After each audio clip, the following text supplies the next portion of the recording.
The truth shattered our family dinners like glass underfoot. The dining room was a shrine to the past. Same weathered oak table, same wobbly chairs, same soft jazz humming from the ancient radio in the corner.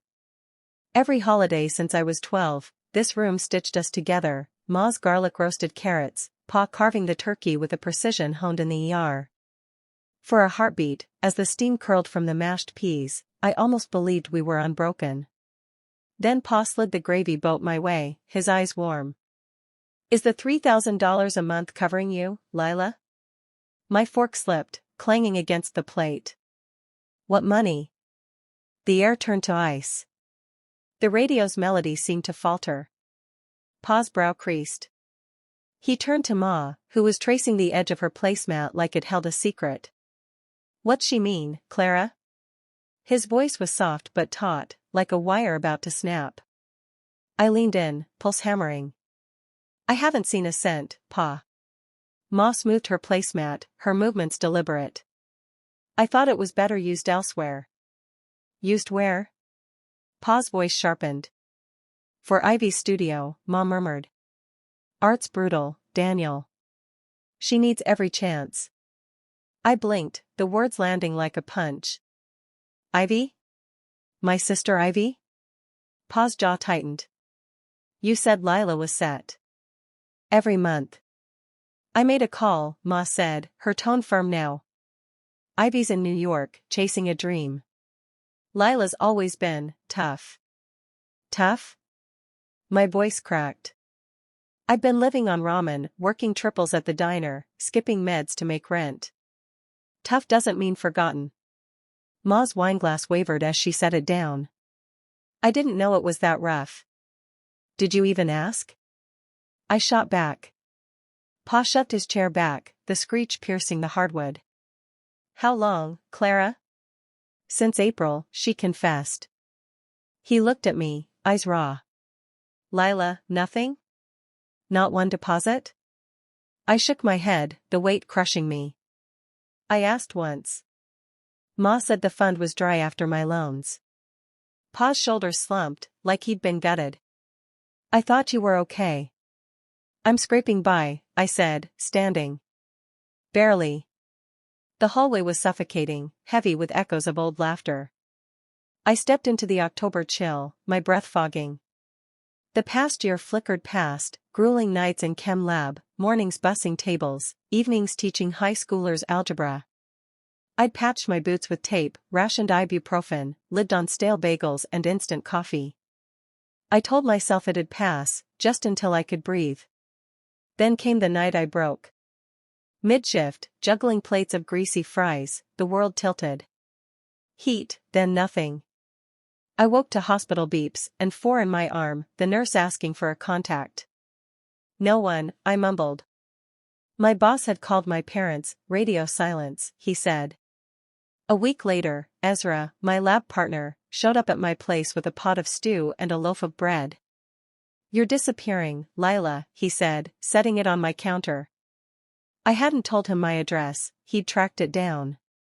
I took a bite, the warmth hitting like a memory. I didn't cry, but I wanted to. That night, I checked my phone. A text from Ma, hope you're recovering. Can you send Ivy your scarf brand? Another, eat something, honey. I erased them.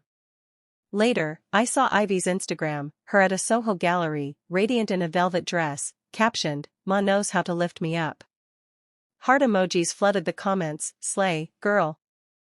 I stared until my phone slipped, screen splintering. Ivy's posts were a life of excess, Prada sunglasses, rooftop brunches, $250 facials. I wasn't envious, not really. I just wanted a textbook that wasn't falling apart. I called her once, voice tight. How do you afford it? New York's a beast. Ma sends $4,000 a month, she said, like it was nothing. Sometimes more for shows. My stomach dropped. I muttered through the call, then booked a train to Boston. I didn't know what I'd say, but I couldn't choke on silence anymore. Thanksgiving hit. We gathered at the kitchen table, light filtering through the same curtains I'd once drawn stars on. Ma served barley soup and roasted chicken, humble, but more than I'd had in ages. I swallowed a spoonful before Pa spoke. "You're fading, Lila." "Am I?" He frowned. "The $3,000, it's not enough?" "No deposits, Pa." "Not one." His knife clattered. "Clara." She didn't meet his eyes. "I sent it to Ivy. She needs it more." Pa's voice trembled. "You let me think Lila was fine." "She's sturdy," Ma said. "Always has been." "Sturdy doesn't mean starving," I said, my voice splintering. Pa stood, chair scraping. "I trusted you." I fled to the hallway, its quiet swallowing me. That night, Pa knocked. I stayed silent, but he entered, sitting on my bed. "I thought you were okay," he said. "Your ma said you didn't need much. That you'd handle it." "I did handle it," I said. "But I shouldn't have had to." He nodded, gaze far off. "I should have pushed harder." She made it sound simple. Downstairs, their voices clashed, Ma's clipped, Pa's heavy with hurt. "You robbed our daughter," he said. I shut my eyes, the words burrowing deep. Next morning, Pa was in his study, bank records scattered. "The fund was for both of you," he said. "Your ma funneled $250,000 to Ivy." I felt empty, unsurprised. "What's next?" "I've got a lawyer. We'll make it right." Ivy called days later, voice sharp. "Ma says I'm cut to $1,200 a month." "That true?"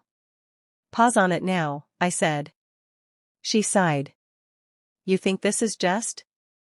"I think it's overdue." She hung up. That night, I caught Ma sliding cash into an envelope. Pa saw it too. "I'm done," he said, voice dead.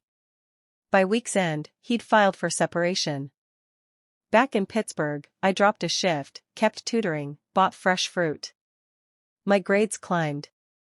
Ivy texted more, sketches of her paintings, not luxury hauls. "These are me," she wrote. I replied, "Nice." One night, she called. "I get it now," she said. "What Ma did to you?" I didn't want to see it. "Don't carry that," I said. "Just don't act like it was even." Christmas neared. Ivy texted, "Home together?" "For us, not them." I paused, then typed, "Yeah."